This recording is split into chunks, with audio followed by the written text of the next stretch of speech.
المكتب التعاوني للدعوة والإرشاد وتوعية الجاليات بمحافظة بدر.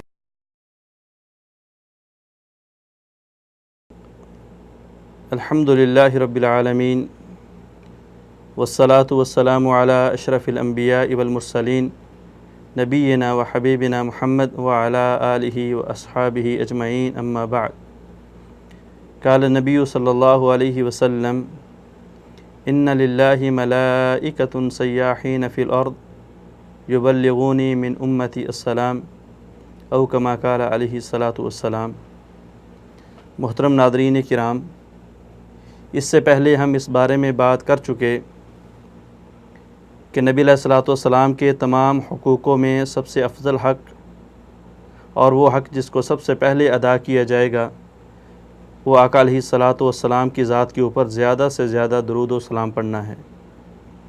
یاد رکھیے، آقا علیہ الصلاۃ والسلام کے اوپر درود پڑھنا، نبی علیہ الصلاۃ والسلام کی ذات کے اوپر سلام پڑھنا، یہ سب سے افضل کام ہے، سب سے بھاری کام ہے اور سب سے آسان نیکی ہے.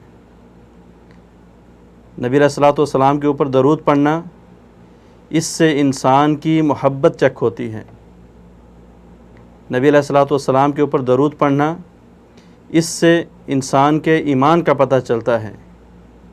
درود و سلام یہ انسان کے ایمان کو چیک کرنے والی مشین ہے، چیک کرنے والا آلہ ہے.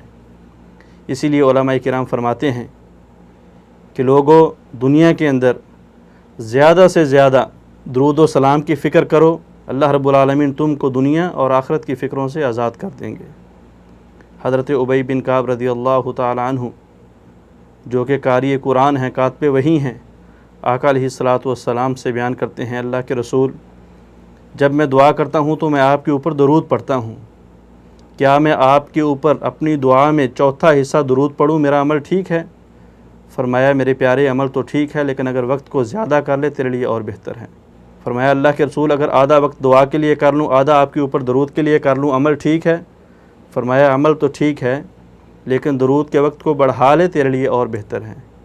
کہا اللہ کے رسول، 2/3 آپ کے اوپر درود پڑھا کروں گا اور باقی وقت جو ہے وہ میں دعا مانگا کروں گا، عمل ٹھیک ہے؟ فرمایا عمل تو ٹھیک ہے، لیکن اگر میرے اوپر درود کے ٹائم کو زیادہ کر لے تیرے لیے اور بہتر ہے.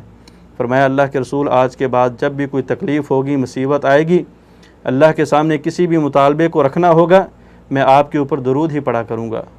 تو آقا علیہ الصلاۃ والسلام نے فرمایا اے ابی، جب تو یہ عمل کرے گا تو اللہ رب العالمین تیرے دنیا اور آخرت کے غموں کو دور فرما دیں گے. اللہ ہی تمہاری جو ہے وہ دنیا اور آخرت کی فکروں کو کافی ہو جائیں گے. تو میرے بھائیوں، یہ جزا ہے، یہ ثواب ہے آقا علیہ الصلاۃ والسلام کے اوپر درود پڑھنے کا، کہ اللہ رب العالمین ہم کو تمام فکروں سے، تمام مصیبتوں سے نجات دے دیں گے، صرف اور صرف نبی علیہ الصلاۃ والسلام کے اوپر درود پڑھنے کی وجہ سے. اللہ عمل کی توفیق عطا فرمائے. والسلام علیکم ورحمۃ اللہ وبرکاتہ.